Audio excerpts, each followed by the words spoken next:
A paz do Senhor, meus amados e queridos irmãos. Estamos aqui para aplicar mais uma vez o estudo da EBD, da Assembleia de Deus em Anchieta. E você, querido, e sua família são nossos convidados. Amém? Então não perca tempo, pegue esse link, compartilhe com o máximo de pessoas que você puder, que eu tenho certeza, amado, que esse estudo vai ser bênção para as nossas vidas.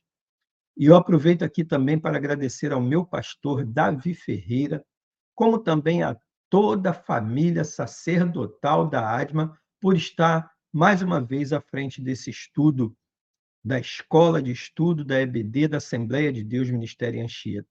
Amém? Então não perca tempo, pega esse link aí, entra nas suas redes de relacionamento e compartilhe o mais rápido possível. E essa semana, querido, o Senhor colocou no meu coração um texto para que eu pudesse compartilhar com você. Texto bem interessante. Esse texto diz o seguinte: bem-aventurado os puros de coração. Então, querido, o que quer dizer os puros de coração? O que a Bíblia nos fala quando ela traz esse texto no livro de Mateus, que bem-aventurados são os puros de coração? Então, é isso que o Senhor colocou no meu coração nesse dia de hoje, para que eu pudesse compartilhar com você, para nós estarmos juntos aqui estudando acerca disso.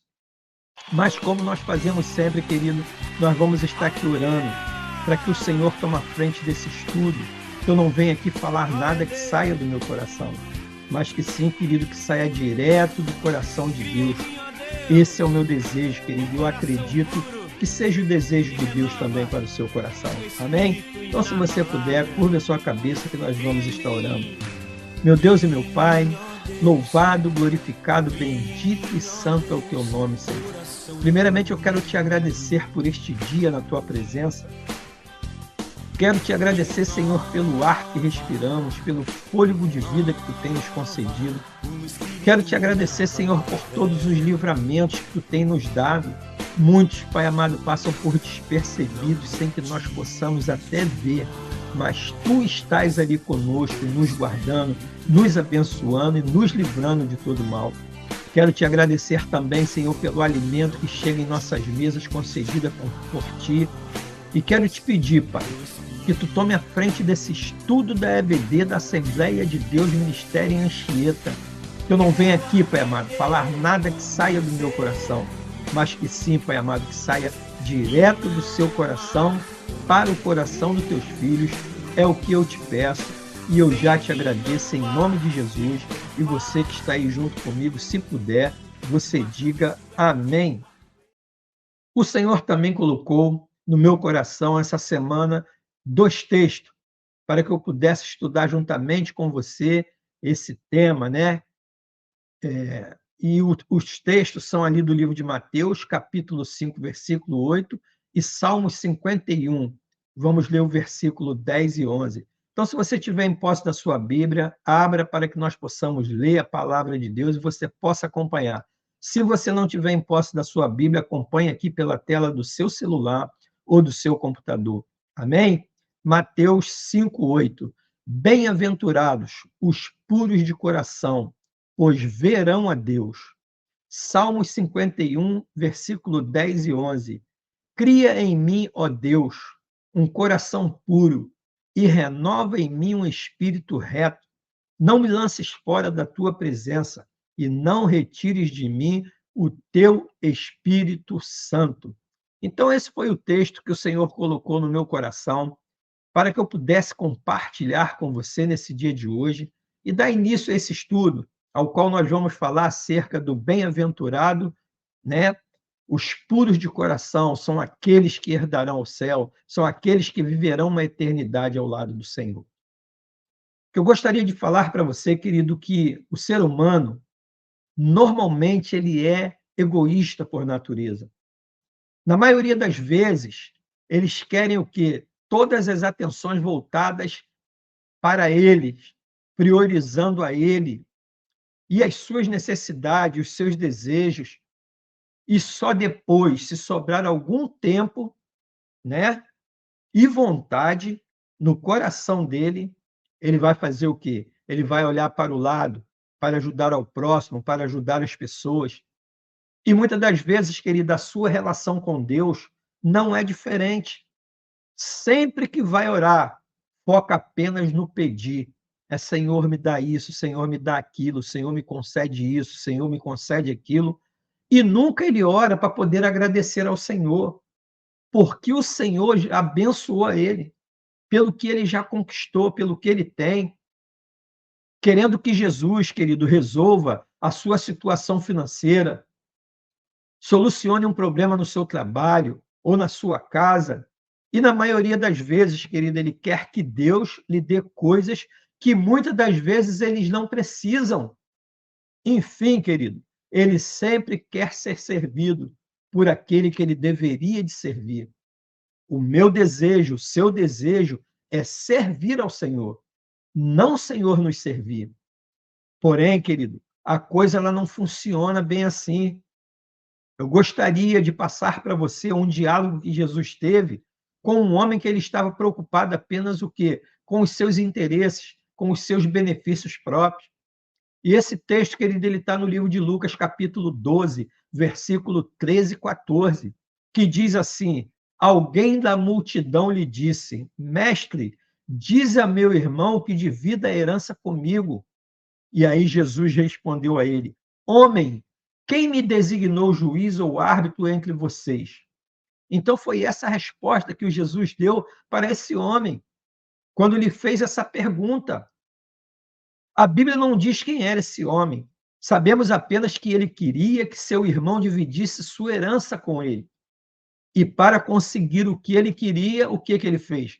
Ele foi até Jesus pedir para que ele intervisse na situação. Mas ele, querido, o próprio Jesus, ele se recusou a fazer isso. Pode parecer estranho Jesus se recusar a fazer alguma coisa, mas a resposta que Jesus deu para ele foi bem clara. Ele disse que aquilo não fazia parte do chamado dele, do chamado de Jesus. E por que Jesus disse isso para esse homem? Porque aquele homem, querido, não tinha um entendimento de qual era a verdadeira missão de Jesus aqui nessa terra. Ele só queria, naquele momento, querido, usá-lo para seus interesses próprios e seu egoísmo. E quantos de nós não fazemos isso, não fazemos o mesmo durante os dias?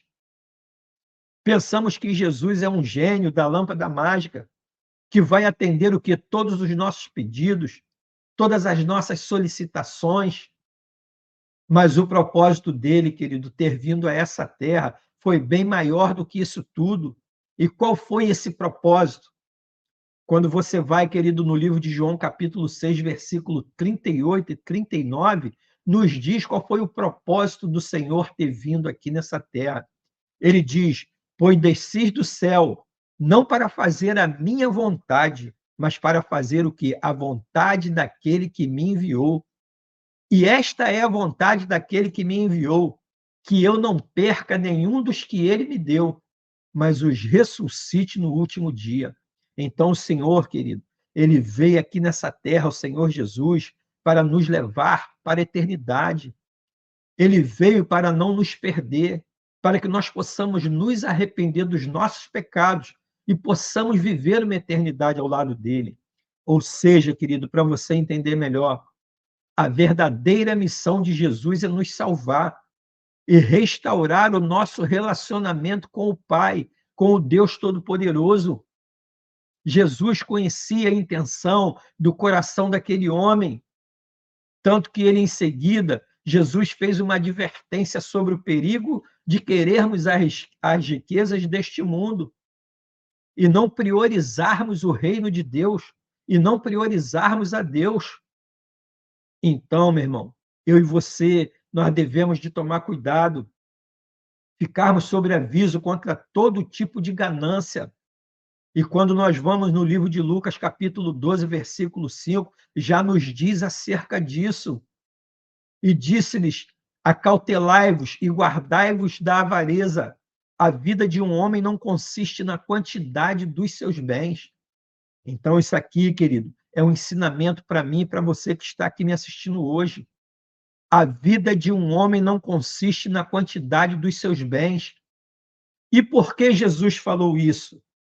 Nessa passagem, Jesus está nos dizendo que não podemos ser gananciosos, ou seja, quando temos um desejo desenfreado por bens materiais e colocamos, queridas, coisas materiais como nosso alvo principal, como nossa prioridade, ele diz que isso é idolatria. E a palavra de Deus nos diz acerca disso no livro de Efésios, capítulo 5, versículo 5.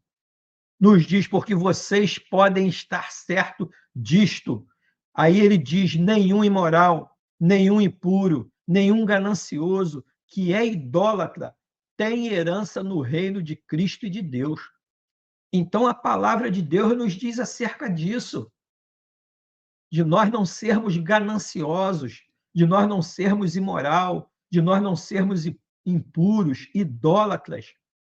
Porque se nós estivermos dessa forma, nós não teremos herança no reino de Cristo e no reino de Deus. No livro de Colossenses, querido, capítulo 3, versículo 5, também nos diz, assim façam morrer tudo que pertence à natureza terrena de vocês. E essa natureza terrena que ele fala que nos pertence é a imoralidade sexual, a impureza, a paixão, desejos maus e a ganância, que é idolatria. Quando nós vamos também, querido, no livro de Hebreus, capítulo 13, versículo 5, tem uma palavra também acerca disso que nós estamos estudando. Lá nos diz, conservem-se livres do amor ao dinheiro e contente-se com o que vocês têm, porque Deus mesmo disse, nunca o deixarei, nunca o abandonarei. Então, querido, nós temos que ser grato por tudo aquilo que o Senhor nos concede, nós temos que ser grato por tudo aquilo que o Senhor nos deu. Muitas vezes, querido, nós achamos que só seremos felizes de verdade se nós tivermos muitos bens e muita riqueza. Porém, é necessário nós sabermos que a vida de uma pessoa não consiste na abundância de coisas que ela possui. Por isso que a palavra de Deus nos disse em Hebreus 13, 5, conservem-se livres do amor ao dinheiro e contente-se com o que vocês têm, porque Deus nunca o deixará e nunca o abandonará. A vida vai muito mais além do material. E para que eles, querido, entendessem isso, então Jesus contou uma parábola para aquele homem e aos que estavam ali à sua volta. Para quê? Para que eles entendessem o que ele estava falando. E aí, querido, tem uma palavra linda que depois você pode ler na sua Bíblia, no livro de Lucas, capítulo 12, ali do versículo 16 até o versículo 21, o Senhor nos reporta acerca disso, o Senhor nos fala acerca disso. Lá ele nos diz, a terra de certo homem rico produziu muito bem, e ele pensou consigo mesmo, o que eu vou fazer? Então, veja bem a individualidade dele, o que eu vou fazer? Ele não consultou o Senhor, não tenho onde armazenar minha colheita. Então disse, já sei o que eu vou fazer, vou derrubar os meus celeiros e construir outros maiores. E aí ele diz, e ali guardarei toda a minha safra e todos os meus bens. Versículo 19 de Lucas 12 nos diz, e direi a mim mesmo, veja que individualidade, ele diz, direi a mim mesmo, você tem grandes quantidades de bens, armazenadas para muitos anos. Aí ele dizendo para ele mesmo, descanse, come, beba e alegra-se. Contudo, Deus lhe disse, insensato. Foi essa a palavra que o Senhor dirigiu a esse homem. Esta mesma noite a sua vida lhe será exigida. Então, quem ficará com o que você preparou?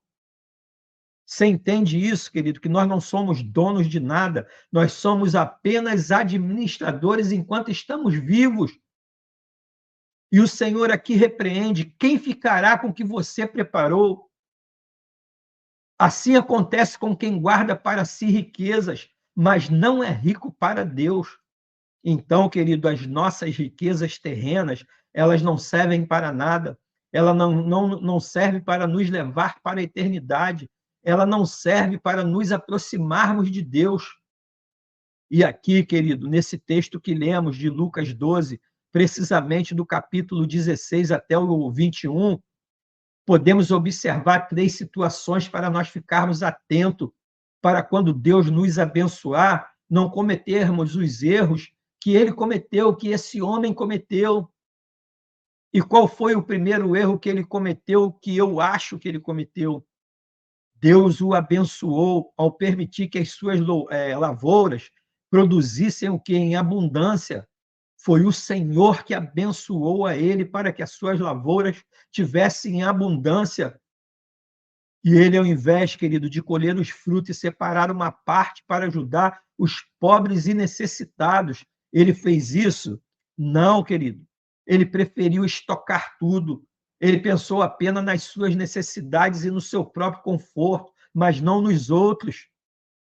O segundo erro que ele teve, querido, que é um erro fatal que eu e você não devemos cometer, ele planejou a sua vida somente para essa terra.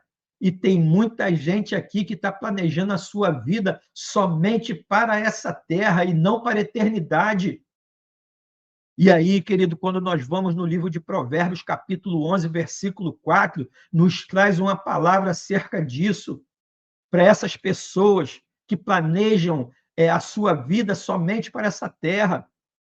Provérbio 11, 4 nos diz: os bens materiais podem nos iludir e nos dar a sensação de segurança. Mas aí lá diz, no dia do juízo, elas não servirão para nada. De nada aproveitam as riquezas no dia da ira, mas a justiça livra da morte.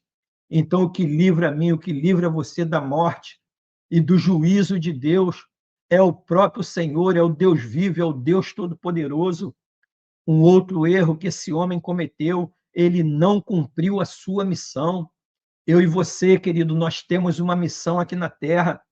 E aí Jesus termina dizendo: assim é aquele que para si ajunta tesouros e não é rico para com Deus.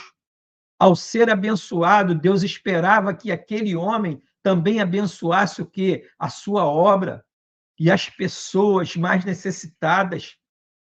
Porém, querido, a ganância tomou conta do seu coração e ele não buscou fazer a vontade de Deus. E aí, querido, talvez você me pergunte: irmão Gilson, como que eu faço a vontade de Deus? Quando você vai, querido, no livro de Romanos, capítulo 12, versículo 2, você vai aprender, se você não sabe, como você faz a vontade de Deus. Lá diz: não sede conformados com este mundo, mas sedes transformado pela renovação do vosso entendimento, para que experimenteis qual seja a boa, agradável, perfeita vontade de Deus. Então, querido, eu e você, nós estamos fazendo a vontade de Deus aqui nessa terra, quando nós servimos ao Senhor, quando nós consultamos ao Senhor em tudo aquilo que a gente vai fazer, quando tudo que nós conquistamos, nós procuramos abençoar pessoas com aquilo que o Senhor nos abençoou.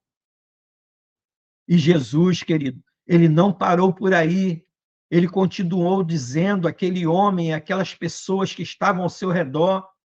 E quando você vai, querido, no livro de Lucas, capítulo 12, a partir do versículo 22, o Senhor deixa diversas palavras para aquelas pessoas e disse aos seus discípulos: portanto vos digo, não estejais apreensivos de vossa vida sobre o que comereis, nem pelo corpo sobre o que vestires, mas é a vida do que o sustento e o corpo mais do que as vestes. Aí ele diz: considerai os corvos, que nem semeiam, nem cegam, nem têm despensa, nem celeiro. E aí o que acontece? Deus os alimenta. Quanto mais valeis vós do que as aves? Jesus faz essa pergunta para todos aqueles que estavam ali, e ele diz: qual de vós, sendo solícito, pode acrescentar um côvado à sua estatura? Pois se nem ainda podeis as coisas mínimas, por que estáis ansiosos pelas outras? Considerai os lírios, como eles crescem, não trabalham, nem fiam, nem digo-vos que nem ainda Salomão, em toda a sua glória, se vestiu como um deles.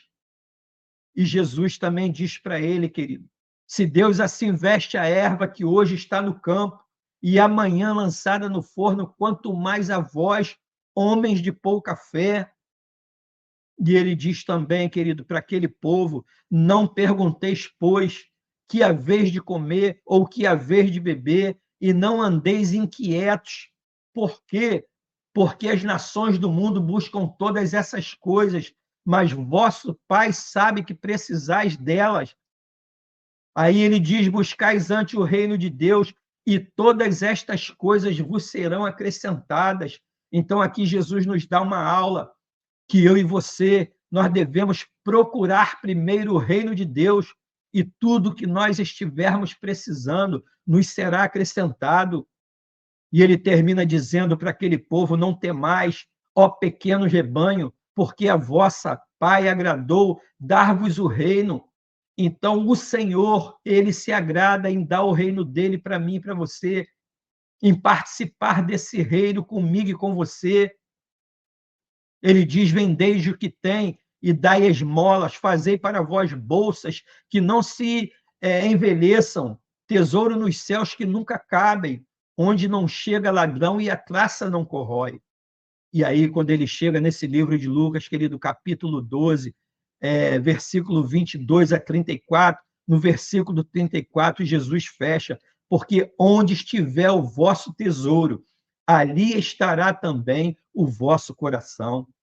E aí, querido, lendo um texto desse, quando nós lemos esse texto da Bíblia, de Lucas 12, 22 até o 34, nós podemos observar 3 coisas muito importantes que eu gostaria de compartilhar para você. A primeira fica no versículo 22 de Lucas 12. Ali, Jesus falou sobre a preocupação. A nossa preocupação, querido, não serve para absolutamente nada. Ela não pode sequer nos dar o quê? Um dia mais de vida. E a preocupação é uma característica daqueles que não servem a Deus, não confiam em Deus. Então, a minha preocupação e a sua preocupação, querido, ela não pode sequer nos acrescentar nada na nossa vida, nada no nosso dia a dia. A segunda coisa que Jesus falou, muito importante, fica no versículo 31 de Lucas 12. Jesus ali falou sobre prioridade. Então, veja bem, amados, para tirar o nosso foco em Deus, Satanás tentará de todas as formas atrair a nossa atenção para as coisas do mundo. Não tenha dúvida disso. Para quê? Para com isso nós deixarmos o reino por último, o reino de Deus em segundo, em terceiro, em quarto lugar. E tem muitas pessoas, querido, que estão fazendo isso, deixando o reino de Deus em segundo plano, em terceiro plano, e dando mais valor às coisas do mundo, aos bens materiais. A terceira coisa muito importante que Jesus nos falou acerca desse texto de Lucas 12, estava ali no versículo 34. Jesus ali falou onde nosso coração deve estar. Ele diz, o nosso coração está naquilo que mais valorizamos. Então, nós temos que aprender isso quando nós dizemos que somos de Deus, que somos lavados e remidos pelo sangue do Senhor. O nosso coração também tem que estar em primeiro lugar no Senhor e não nas coisas do mundo. Querido, se nós estivermos focados nas coisas que o mundo pode proporcionar, o nosso coração estará fechado para as riquezas espirituais. Os nossos corações estarão fechados para receber tudo aquilo que o Senhor tem para nos entregar. E uma das coisas, querido, que é a mais importante que nós devemos buscar é a vida eterna, passar uma vida eterna ao lado do Senhor. Porém, querido, se nós voltarmos a nossa atenção para o céu, Deus nos recompensará com a glória eterna. Amém? Então, querido, esse foi o estudo que o Senhor colocou no meu coração para que eu pudesse compartilhar com você nesse dia de hoje. Deus tem coisas boas para mim e para você. Deus tem vida eterna para mim e para você. Mas nós temos que colocar o nosso coração em primeiro lugar nas coisas do reino. Nós temos que colocar o nosso coração a serviço do Senhor. Então, querido, se você puder, aí onde você estiver, curve a sua cabeça que nós vamos estar aqui orando ao nosso Deus. Para quê? Para que essa palavra, querido, seja firmada em nossos corações. Curve a sua cabeça, amado.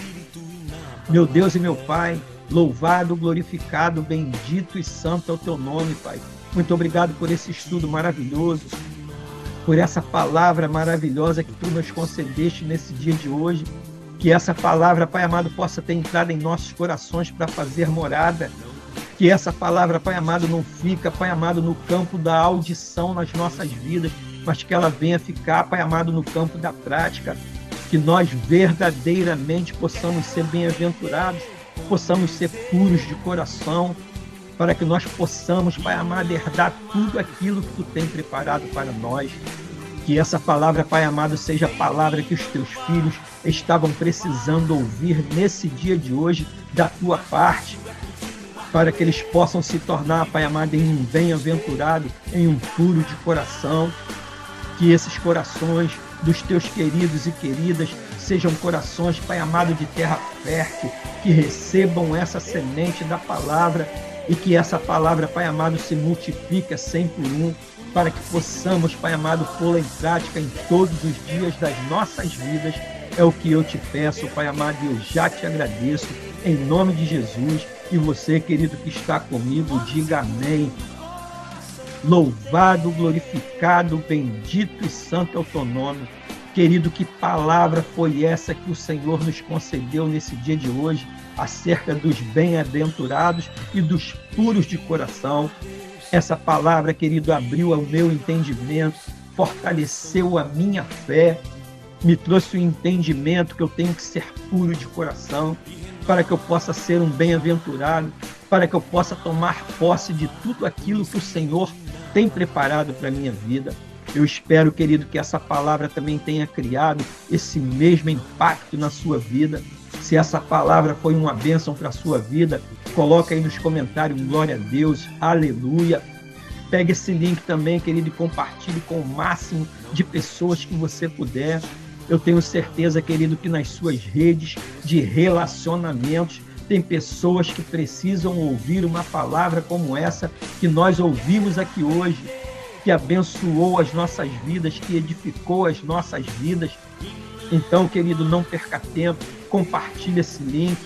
Outra coisa que eu quero te dizer, querido, é que o Senhor, Ele se agrada muito dessa sua atitude de estar investindo tempo na EBD, buscando conhecimento da palavra dele, para que você possa aplicar no seu dia a dia, no dia a dia da sua família, no dia a dia da sua empresa. O Senhor, querido, Ele se agrada muito dessa sua atitude. Amém? E hoje nós te aguardamos ali na ADMA, na Assembleia de Deus Ministério em Anchieta. Nós ficamos ali na Rua Taúba, número 75, na Rua da Vigore e na Rua do Mototáxi. E esse domingo, querido, é um domingo especial, é o domingo da Santa Ceia do Senhor. Eu tenho certeza que tem uma palavra da ADMA esperando por você e pela sua família, que vai fazer toda a diferença na vida de vocês. Então não falte, nos faça uma visita hoje. Amém?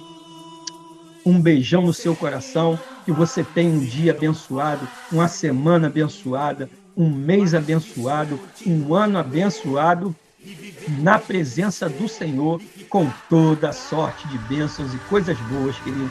E aí onde você estiver, se você puder, você diga amém.